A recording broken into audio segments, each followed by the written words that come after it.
안녕하세요. 카로스 350 만들기 4편입니다. 지금 어저께 많은 작업을 했어요. 오랜 시간. 근데 좀 잘 안 됐어요. 그래가지고 또 포기하고 다시 시작을 할까 하다가 어떻게 그냥 이렇게까지 끌고는 왔어요. 그래서 원하는 대로 다 되진 않았어요. 사실 조금 부족한 부분도 있어요. 만듦이 좀 부족함이 있는 건 뭐 죽을 때까지 그럴 것 같긴 해요. 언제나 항상 작업하다 보면 포기할까 그냥 계속 할까 하다가 뭐 포기하는 경우도 있긴 있는데 웬만하면 끝까지 마무리 지려고 하죠. 가장 중요한 이제 패널 작업을 했고요. 이제 패널이 아직 이제 틈이 조금 보여. 이런 오차 틈들이 보일 수밖에 없어요. 지금 현재로서는. 근데 이제 마무리를 다 하고 마무리 샌딩이라고 그래가지고 정말 고운 걸로 이제 메꾸기 시작하거든요. 예, 그렇게 되면은 이제 이런 틈은 지금보다 이제 훨씬 보이지는 않을 거예요. 근데 제가 원했던 건 사실 이거보다 조금 더 하이 퀄리티를 만들고 싶었어요. 아무래도 이제 유튜브 방송 처음 하는 거고, 팩토리 손이라는 사람이 이런 부분을 어디까지 마감을 할 수 있느냐, 뭐 그런 걸 보여드리고 싶었었는데 잘 안 됐던 부분 있어요. 근데 보통 일반적인 기계보다는 제가 아직까지 만들었던 것보다는 뭐 보통 평균치 이상은 지금 작업을 한 거거든요. 이제 중요한 얘기는 이제 패널이 이제 어떻게 뗄 수 있느냐. 근데 이제 그 말씀드렸던 클리닝 검으로 떨어지는지 안 떨어지는지가 이제 관건이에요. 이렇게 붙여놓고 한 번에 네, 이쪽에 붙어 있죠. 네, 이렇게 떨어지면 되는 거예요. 나중에 문제가 생겼을 때 분리할 수 있는 상황이 되죠. 그리고 작업한 거는 전선 빼가지고 지금 연장을 해갖고 왔어요. 보시면 네, 이 안쪽에 선 세 가닥을 색깔별로 나눠놓는 것도 좋긴 한데요. 뭐 세 가닥밖에 안 되고 어디가 어딘지 알기 때문에 뭐 엇갈리진 않아요. 항상.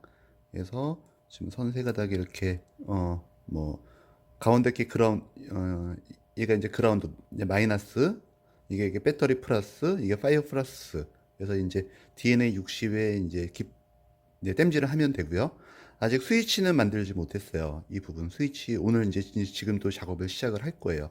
그 부분 하고 뭐 라인은 전반적으로 샌딩을 했어요. 모양을 어떻게 잡을 것인지 이번 카로스 350은 좀 단단한 느낌을 만들고 싶었어요. 아무래도 은핑고로 제작되는 느낌, 은핑고라는 단단한 나무로 만들기 때문에 뭐 좀 단아하다. 원래 이제 카루스가 좀 단아하게 만드는 편이거든요. 근데 곡선을 조금 더 많이 쓰긴 했어요. 여러 부분에서. 그래서 높이는 원했던 지금 이제 80mm 미만, 네, 79.98까지 97, 그 정도 나오고요. 그리고 앞면은 이제 패널을 끼고 나면 이제 35mm 미만이 나와야 되는데, 볼까요?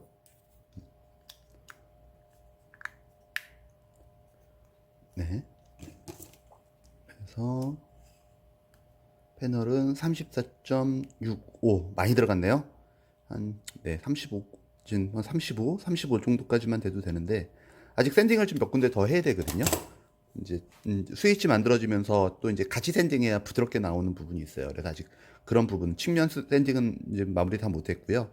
뭐 원했던 라인들이 있어요. 앞에 이렇게 이게 좀 부드럽게 떨어지는 라인이 있을 거예요. 그거는 이제 패널이 어느 정도 고정되고 액정 들어오는 위치 확인돼 가면서 이제 같이 샌딩이 들어갈 거예요.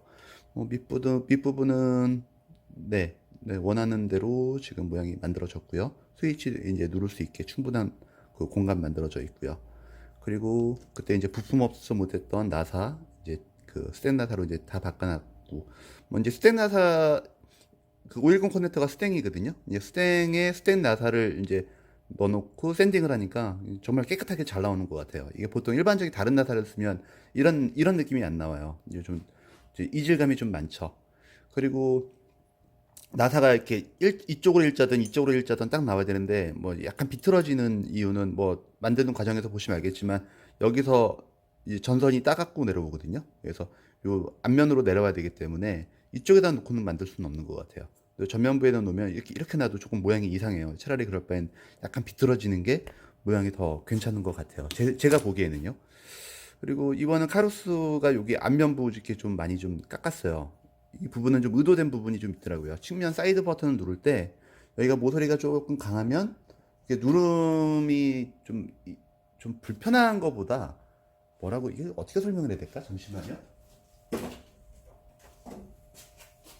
이 이제 카루스 350 처음 만들었을 때의 모양인데 이거 누르다 보면 여기 모서리 부분에 이렇게 손이 걸리는 게 좀 있어요. 이렇게 좀 느낌이 좀 달라요. 이 부분이. 그래서 이번에 만들 때는 여기를 곡선을 좀 많이 줬어요. 이걸 원래 이제 처음부터 의도하고 만들었던 부분은 요 높이가 좀 높아요. 그래서 전선을 좀 빼오기가 좀 어려웠죠. 대각선으로 이제 빼갖고 왔으니까.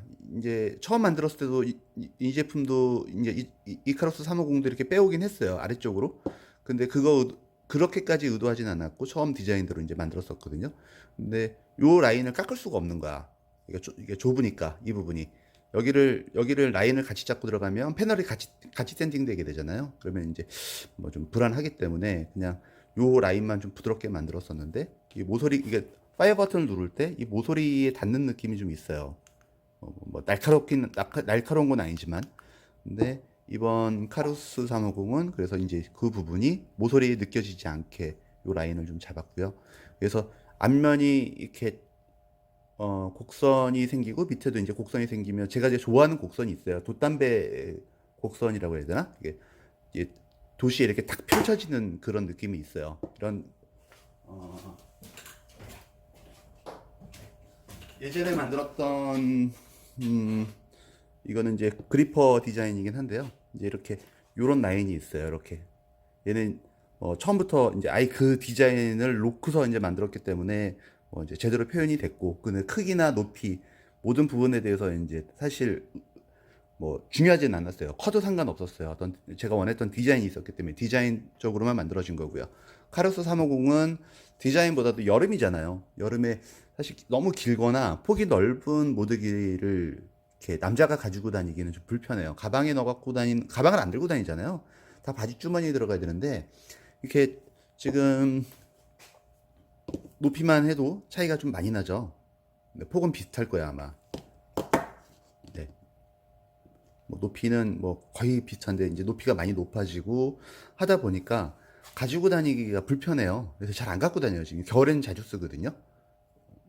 그리고 얘는 이제 그 시계 달린 이렇게 보면 네, 이 시계가 달려 있어요. 그래서 뭐 살아 있는지 죽어 있는지 시계가 지금 움직이나요? 안 움직이는구나. 좀 더 흔들어 드릴게요. 안 쓰니까 시계도 네, 멈추네요. 보면 이렇게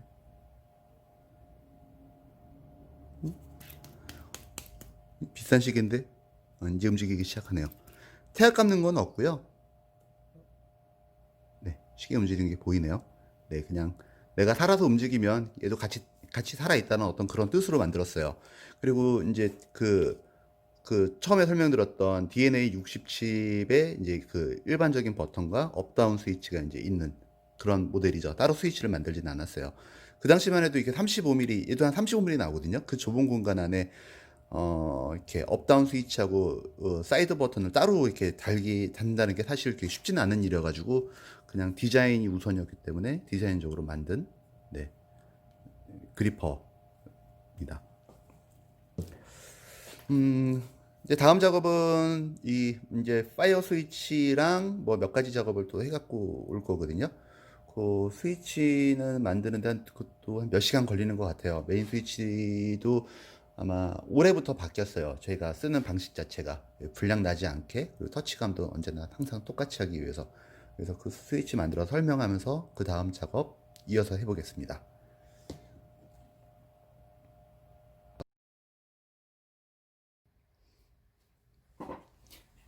이제는 전선들 스위치랑 배선들을 이제 확인하기 위해서 이제 그러니까 일단은 땜질을 먼저 다 해볼 거예요. 작동이 제대로 되는지.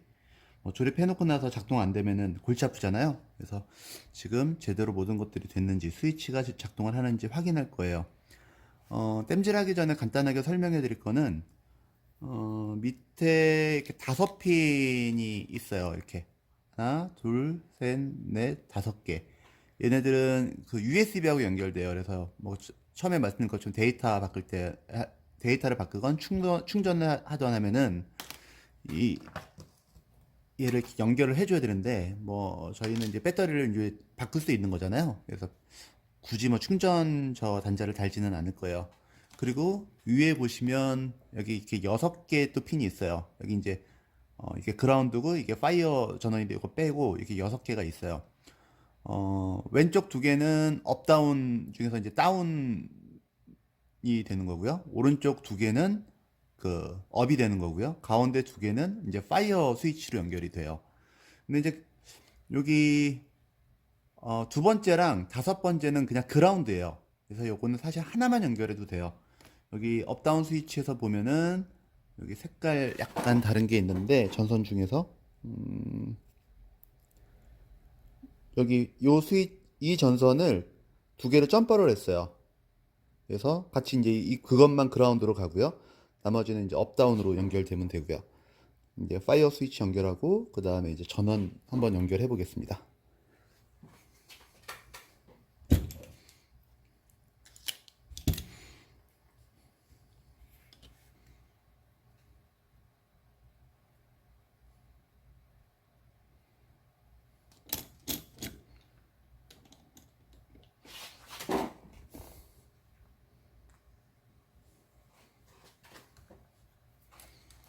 일단 납을 조금씩 묻혀주는 게 빠르겠죠? 그래서 이건 이따가 땜질 할 거니까 미리 해놓고요. 그 다음에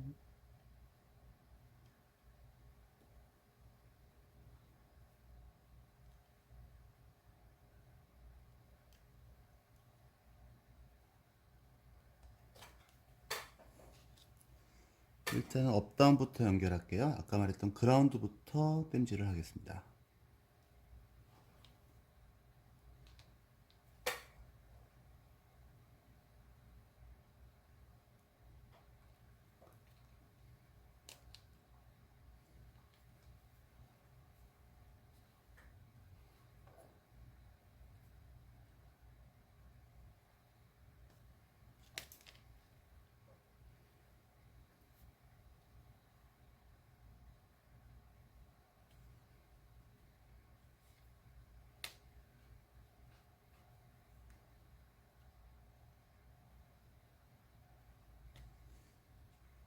네, 가운데 2개는 파이어인 극성 없어요.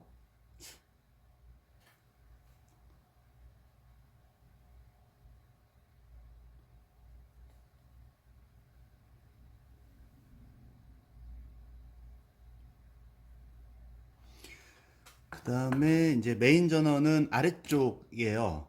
아래쪽 요 2가닥을 연결을 하는데 엇갈려서 붙이면 안 되겠죠?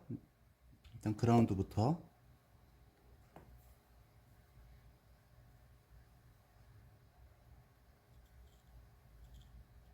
땜질은 대충 해놓을게요. 어차피 그 전선 배선은 전선 길이 다 맞춰서 다시 이 땜질을 할 거예요.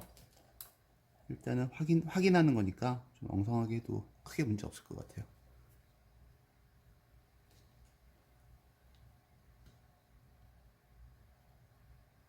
자, 이 상태에서 전원 들어가도 작동 안 하는 건 이제 액정이 없으니까 작동이 되는지 안 되는지 모르겠죠? 그래서 이제 액정을 끼워 볼게요.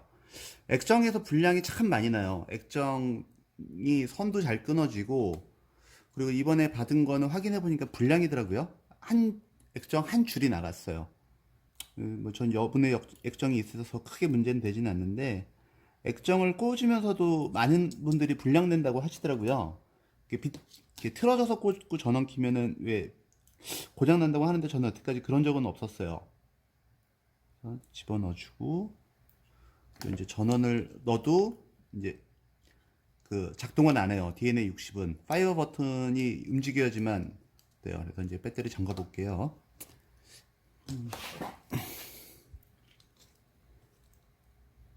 자, 잠갔고 그다음에 파이어 버튼 한번 눌러 보겠습니다.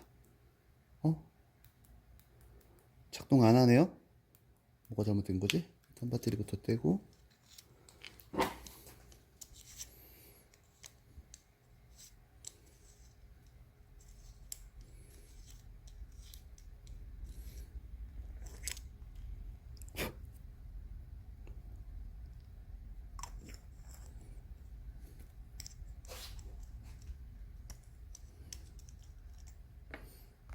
참 이럴 때 난감해요. 어디가 문제인지 몰라가지고.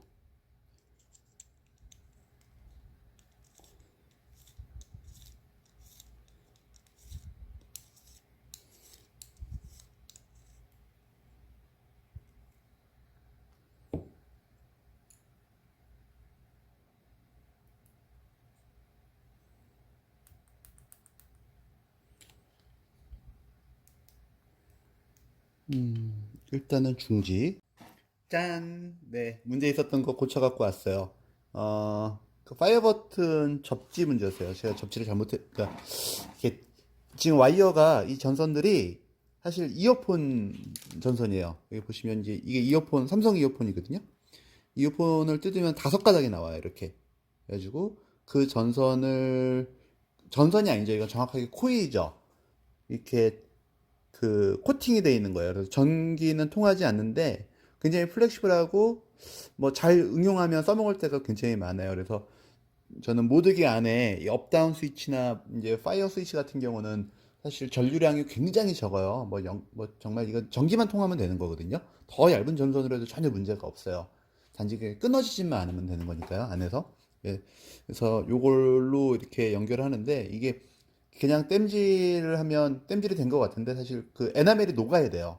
그 코일에 붙어 있는 에나멜이 서로 이렇게 전선이 닿았을 때 합선이 되지 않도록 해주는 게 있는데 여기 색깔 돼 있는 거.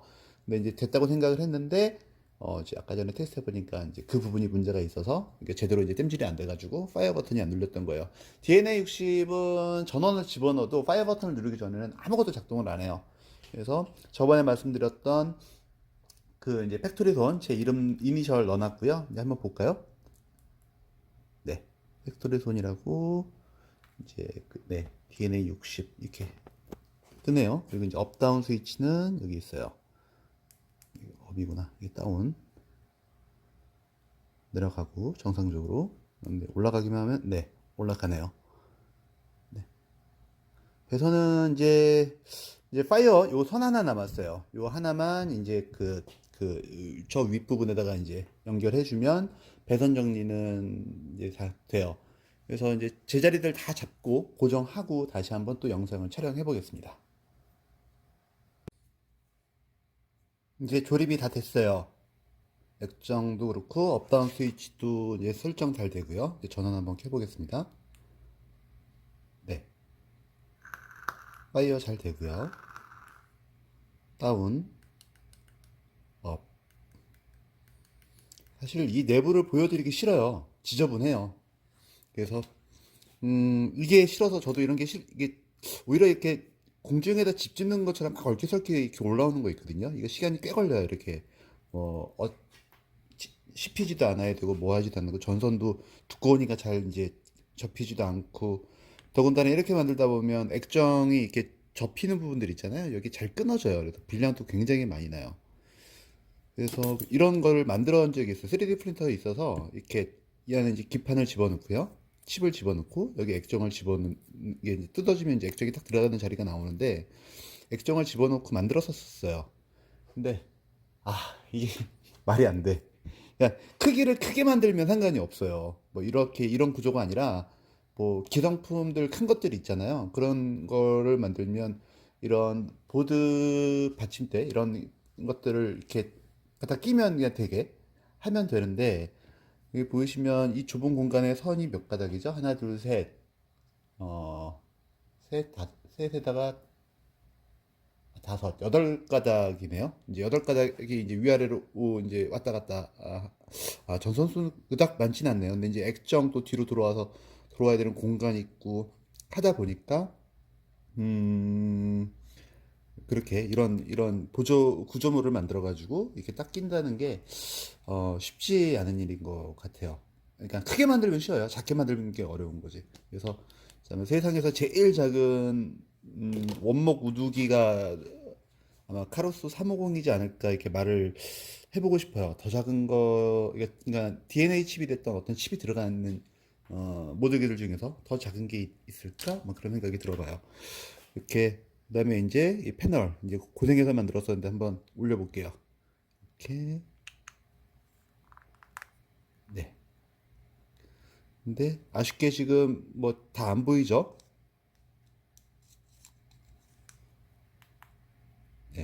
뭐 이제 F자도 안 보이고 위아래도 갇혀 있고 해요. 예, 뭐 대충만 이렇게 까놓고 액정을 딱 올리면 항상 삐끗해요. 막 일로 갔다 절로 갔다 위가 모자라 아래가 뭐 덧봤다는 맨날 그런 일이 있어요. 그래서 만들 때 이제 맨 마지막에 이 작업을 해요. 이제 올려놓고 액정 고정한 상태에서 어디를 더 칠 것이냐, 위로 갈 것이냐, 아래로 갈 것이냐. 그래서 이것도 좀 귀찮은 일이지만 수없이 많이 이렇게 꼈다 뺐다 하면서 정확하게 맞힐 거예요. 그래서 뭐 이제 그 작업이 완료되고 나면 이제 마무리 샌딩들이 한 번 더 들어가겠죠? 그리고 이 부분은 아직 좀 살이 좀 많아요. 지금 파이어 스위치를 누를 때 누를 수는 있는데 약간 뭐라고 해야 되죠? 더 칠 거예요. 카루스들이 되게 슬림한데 아직 네, 지금 만들고 있는 건 좀 뚱뚱해요. 그래서 이제 만들어 놓고 이제 만들어지면 이제 스위치랑 한 번에 같이 샌딩을 해야 되거든요. 그래서 아직 공간을 좀 많이 남겨놓은 상태예요. 그래서 이 카로스보다는 카로스 350은 처음 만들어보는 약간 통통하게 만들고는 싶은데 어떻게 될지 이제 샌딩하면서 또 해보겠습니다. 이제는 업다운 스위치를 이제 고정하는 본드를 바를 거예요. 슈구라고 저희 이제 RC 비행기 만들 때 알던 이제 건데 구두나 운동화 밑창에다가 빵꾸 나지 말라고 이렇게 바르는 본드가 있더라고요. 미국은 운동화가 비싼가 봐요. 이게 굉장히 이렇게 문화적으로 새 신발을 사도 이 슈구를 밑창에다 발라서 신는다고 그러더라고요. 뭐 저희 나라는 그런 사람 아직까지 보지는 못했던 것 같은데 그래서 마르면 고무 재질로 되고 뭐 내구성도 굉장히 좋아요. 그래서 지금 굉장히 소량을 이 핀셋 끝에 묻혔어요. 그리고 그 안쪽에 많이 바르면 아까 저번에 말씀드린 것처럼 넘친다고 그랬잖아요. 넘쳐서 안에서 굳으면 업다운 스위치가 안 움직이겠죠? 그래서 안쪽에다가 충분히 뭐 이제 붙을 수 있을 만큼 발라줬고요. 그리고 이제 고정 들어갑니다.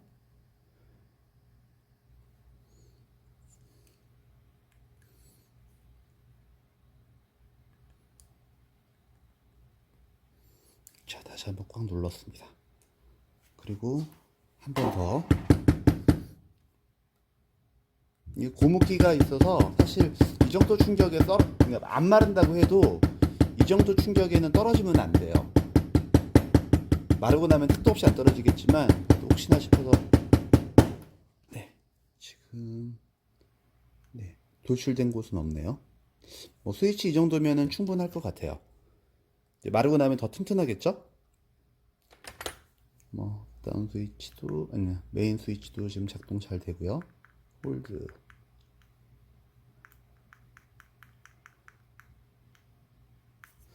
그리고 아까 이제 이 부분 많이 튀어나왔었잖아요. 그래서 지금 샌딩을 해서 뭐 손으로 올려놨을 때 편하게 잡고 누르면 뭐 이질감 없이 억지로 눌러야 될 필요 없이 편하게 눌리고요. 제가 스위치를 작고 낮게 만들어요. 굉장히. 그 이유가 뭐냐면은 많이 돌출되어 있는 스위치 같은 경우는 옆으로 내려놓거나 그러면은 눌리면은 파이어가 돼요. 그 맥을 처음에 시작해서 그런 거야. 그렇게 오토 파이어 되는 거에 대한 두려움이 좀 있어요. 이 모드기들에 대해서도요. 그리고 이것도 사실 전면부에 있는데 그 어지간히 눌러서 파이어가 안 돼요. 이게 약간 들떠요. 스위치 이게 전면부에 있는 것도. 이게 보시면 이쪽으로 억지로 눌러야 이게 파이어가 될 거예요. 그래서 보통 내려놓는다고 해도 파이어가 안 된다든지. 이것도 좀 낮은 편이 뭐 그래도 지금 이 모드기보다 높긴 해도 기성품보다는 다 스위치가 낮아요. 심지어는 카라스 380 같은 경우는 어, 이건 DNA 40 처음에 만들 때 썼던 건데 스위치 크기도 5mm고 심지어는 안으로 들어가 있어요. 근데도 파이어가 굉장히 잘 돼요. 아주 예민해요. 스위치를 처음에 공부할 때 막 되게 예민하게 만들어 놨던 건데 이거는 저는 쓰는데 별로 문제가 안 돼요. 근데 보통 사용하신 분들은 예민하다 그래요. 그래서 익숙하지 않으면 조금 불편한 타입이고요. 아무래도 이제 이렇게 돌출돼 있고 누르는 스위치들을 많이 써오셨기 때문에 이런 스위치에 더 이제 적응되셨잖아요. 그래서 최대한 그 범위 내에서 스위치를 쓰시는데 뭐 불편함 없게 그런 생각으로 지금 요즘은 이제 스위치를 만들고 있어요. 그리고 아까 만들면서 설명을 다 못 드린 부분이 있는데 이 파이어 스위치 안에 보시면 이게 황동으로 돼 있어요. 바깥에는 알루미늄, 그러니까 안쪽은 알루미늄으로 돼 있고요. F자 써져 있는 거. 그거는 왜 그러냐면 스위치 분량이 굉장히 많이 난다고 그랬었잖아요. 근데 원목 기기가 이렇게 스위치를 만들어 놓고 안에다가 딱 넣어 놓으면 어떤 문제가 생기냐면 어 8mm로 뚫어놓고 스위치를 8mm로 만들어놔서 어쨌든 부드럽게 만들어놔요. 시간이 지나면 나무가 이렇게 수축이 되면서 잡아요. 어느 면으로도 잡을 수밖에 없어요. 어떻게든. 그래서 안 그런 나무들도 있는데 그래서 유격을 굉장히 많이 주는 원목 기기들도 있어요. 스위치가 막 덜렁덜렁 거려. 그리고 누르고 써야 돼. 저는 그거는 별로 이렇게 뭐 불편했 뭐 이렇게 좀 너무 싫었어요. 그런 느낌 자체가. 그래서 스위치는 뭐 그렇게 타이트하진 않아도 뭐 움직이 덜렁거리거나 유격이 그렇게 있진 않고요. 바깥에서 쇠 하나가 잡아주고 그 안에서 알루미늄 스위치가 또 움직이기 때문에 나무의 수축 변화 수축되거나 뭐 늘어나거나 주는 거에 대해서 이 파이어 스위치가 변하질 않아요. 항상 똑같이 뭐 부드럽게 움직일 수 있도록 그래서 이제 바깥에 한번 쇠를 돌려주고 그 안에 이제 또 이제 본 스위치가 다시 들어있는 거죠. 그래서 뭐 색감도 나쁘진 않고요. 그리고 요 F자는 알코올 조금만 칠하면 이제 지워질 텐데 지금 이 레인펜으로 F자를 써놓은 게 좀 촌스럽긴 하네요. 한번 볼까요? 어떻게 되나? 아직 샌딩을 안 해가지고 스위치가 광이 안 나요.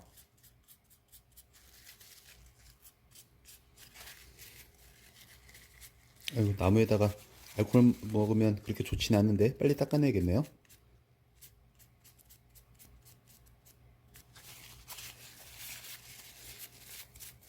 네, F에 지금 레인핀 자국은 없앴고요. 아마 좀 광택이 나면 더 이렇게 도드라지게 잘 보일 것 같아요. 그거는 이제 마무리 샌딩을 하면서 한번 잡아보겠습니다. 샌딩하는 것도 좀 보여드리고 싶어요. 영상 자체를. 샌딩이 좀 어려운, 뭐 톱질하고 샌딩이 제일 어려운 것 같아요. 나무 다룰 때. 제일 많이 하는 일이고요. 처음에는 별로 어렵지 않았었는데 조금씩 더 정교해지고 원하는 바가 많아질수록 사실 샌딩이 좀 어려운 건 사실이고요. 근데 저쪽 샌딩 부스가 있긴 한데 지금 카메라를 제가 어디다가 올려놓고 찍어야 될지 잘 모르겠어요. 제가 이제 샌딩기도 자작해서 만들고 톱도 자작해서 만들어서 좀 이렇게 기성품하고는 많이 다르거든요. 그래서 뭐 조만간 저기 어떻게 정리해서 카메라를 어떤 각도에서 찍어서 여러분들한테 이런 거를 보여드릴 수 있을지 좀 고민을 한번 해봐야 될 것 같아요. 자, 그러면 샌딩 좀 하고 마무리 좀 하고 오겠습니다.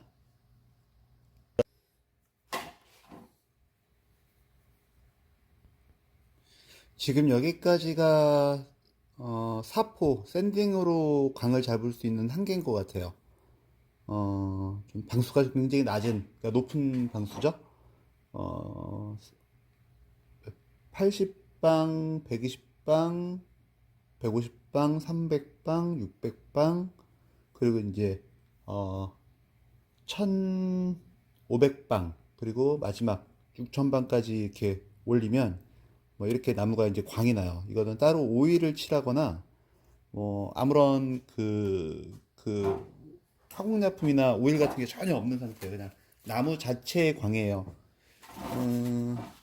보통 화공약품 잠깐 오일을 먹여가지고 뭐 잠깐 광을 낼 수는 있어요. 근데 그 광은 금방 죽거든요.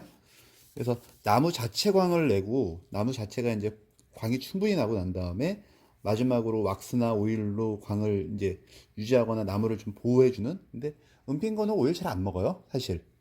그냥 제가 보기에는 왁스 정도가 맞는데 그래도 나무에 대한 예의라는 게 있잖아요. 다 만들고 나면 그래도 오일칠은 한번 해줘야 되지 않나 막 그런 생각은 해요. 그래서 만들고 나서 마지막에 오일칠을 하긴 하는데 제가 보기에는 일반적인 오일은 안 먹는 것 같아요. 은핑거 마감제는 화공약품, 우레탄이나 다른 걸로는 할 수는 있어요. 그러니까는 도포돼서 말라서 그러니까 오일도 이제 그 표면이 있기는 있지만 나무에 흡수가 돼야지 이 표면에 좀 잘 붙어 있거든요.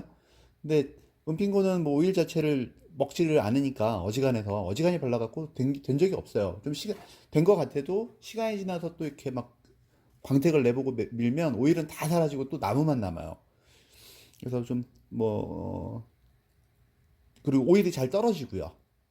그래서 이제 마지막으로는 아니고 이제 그 광택으로 이제 그 더 피니싱을 끝까지 한번 올려놓고 동영상을 한번 또 찍어 보겠습니다.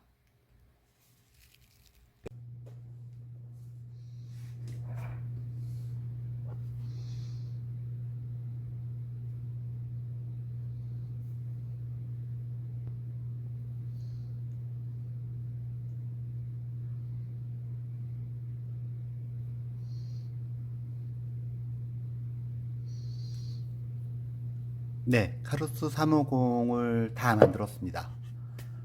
원하는 만큼 광도 나고요. 원하는 만큼 그립감도 나와요. 그리고 카루스 350이 이제 만들어진 게 이 모서리 끝에 여기 이제 스위치를 다는 게 목적이었어요. 크기도 작고 35mm에 80mm 미만.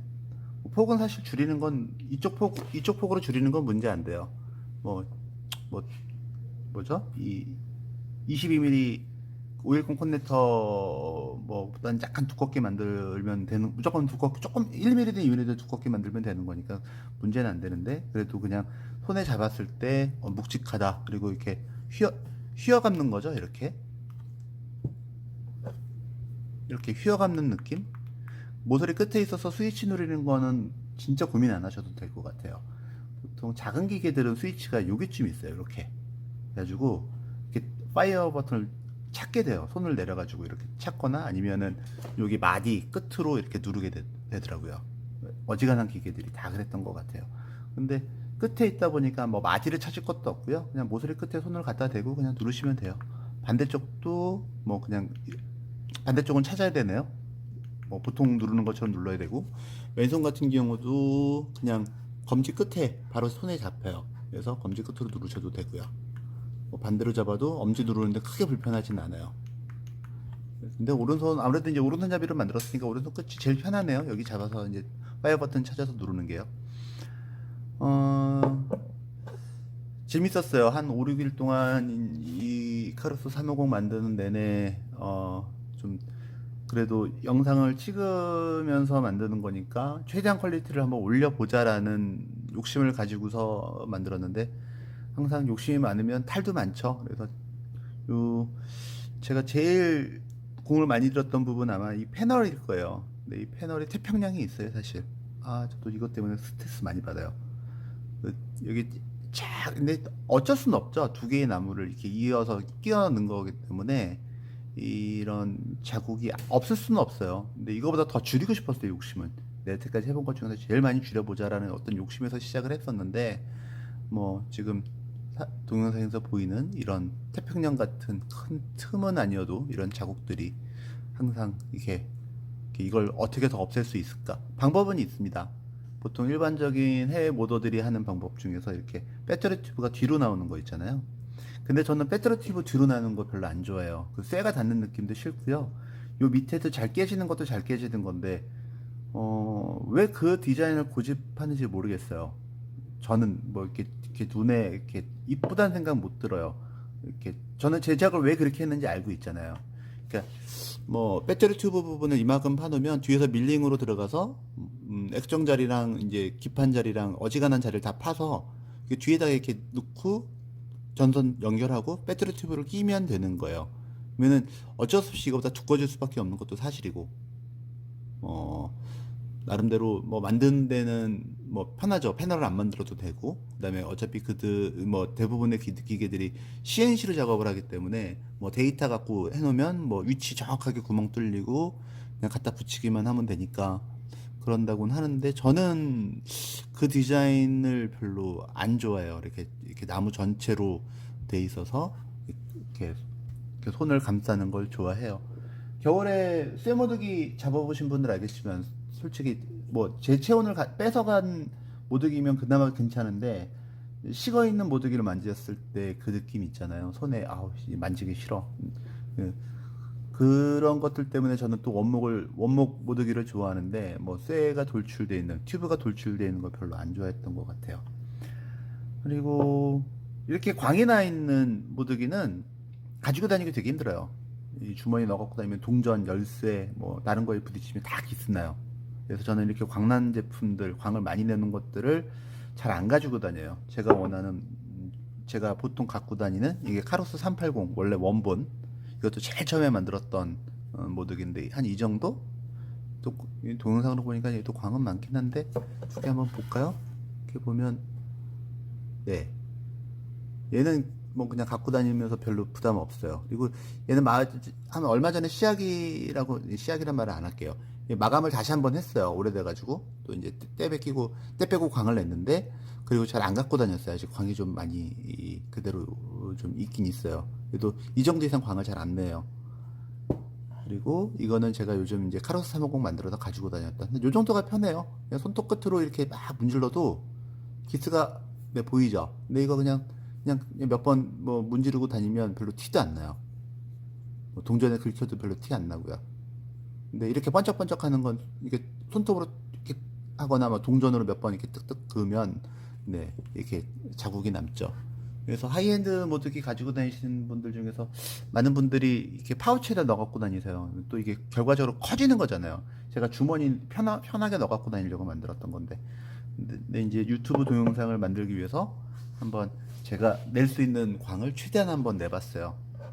그리고 뭐 여기에다가 이제 마지막에 더 광을 내고 싶다 그러면 뭐 도장을 하는 방법도 있긴 있어요. 위에다가 우레탄 클리어를 올린다든지 뭐 셀락인가 뭐 그런 돌을 셀락 아마 셀락일 거예요. 셀락 같은 거를 써서 이제 더 이렇게 피니싱을 할 수도 있어요. 근데 그런 걸 결국 칠하게 되면 제가 제 손으로 만지는 게 나무가 아니라 그 우레탄 코팅을 만지는 거잖아요. 나무의 따뜻한 질감은 느끼고 싶은데 그 질감은 사라지고 그런 화공약품을 결국 제가 만지게 되더라고요. 그래서 제가 여태까지 만들어 온 거의 모든 이렇게 나무로 만들어진 것들은 그냥 가벼운 오일 정도로만 이렇게 마감을 하지 뭐 두껍게 뭔가를 발라서 광택을 유지하기 위해서 만들진 않아요. 그러면은 결국 저는 플라스틱이나 또 그걸 만지는 것밖에 안 되니까요. 그래서 지금 얘는 그냥 은핑고 원목 나무예요.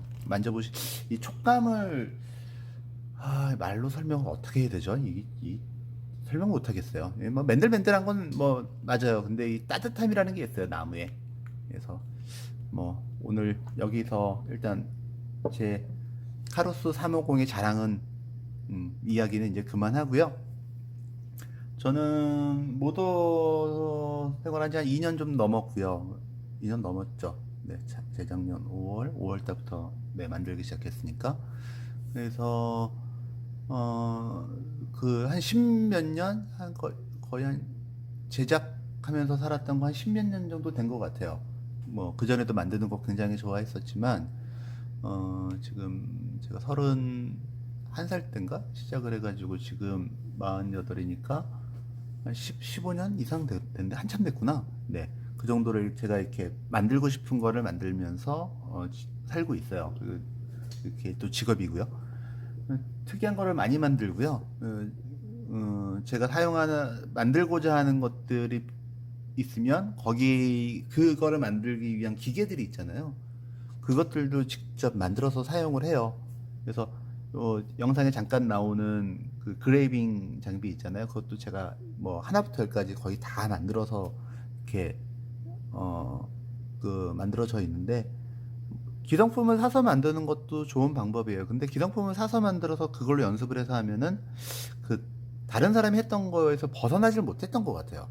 근데 제가 직접 만들어서 뭔가를 만들기 시작을 하면 그때부터 저만의 뭔가가 하나씩 나와요. 요령이나 기술이나 뭐 다른 사람과 다르게 만들어지는 뭐 하나씩이 쭉 생기더라고요. 저는 그런 거를 되게 좋아했던 것 같아요. 그러다 보니까 이런 제가 만든 모드기들도 뭐 많은 분들이 좀 특이하다, 색감도 좀 다르다, 뭐 만드는 방식이 좀 틀리다, 뭐 하는 얘기들을 많이 들어요. 그거는 뭐 제 자랑이 아니라 제 기계들이 좀 특별해요. 그래서 나무를 마음대로 이렇게 깎을 수도 있고, 나무를 마음대로 광택을 낼 수도 있고, 영상에서 봤던 그 선반과 밀링은 기성품이지만 저쪽 이제 목공에서 쓰는 장비들은 대부분 기성품이 아니라 제가 만든 장비들이고요. 그래서 제 블로그 보시면 제가 선반하고 밀링도 직접 다 만들어서 썼었거든요. 근데 요즘 부피가 큰 작업을 할 때는 그냥 기성품 쓰는 게 좋죠. 근데 제가 만든 건 작은 것들이고 작은 가공을 할 수 있는 것들이고요. 그래서 앞으로 유튜브에 제가 여태까지 만들어 왔던 것들과 앞으로 만들어 갈 것에 대해서 계속 이렇게 업로드를 하고 싶어요. 그리고 유튜브를 해보니까 욕심이 나네요. 이렇게 좋아요하고 뭐 구독, 요즘 뭐 이제 시작한 지 얼마 안 됐으니까, 굉장히 썰렁하긴 한데, 나름대로는 저는 이제 고생해서 만든 이런 것들 보고 재밌으셨으면 가시기 전에 좋아요하고 구독 눌러주시면 감사하겠습니다. 오늘로써 카루스 350 영상 4편 마치겠습니다. 감사합니다.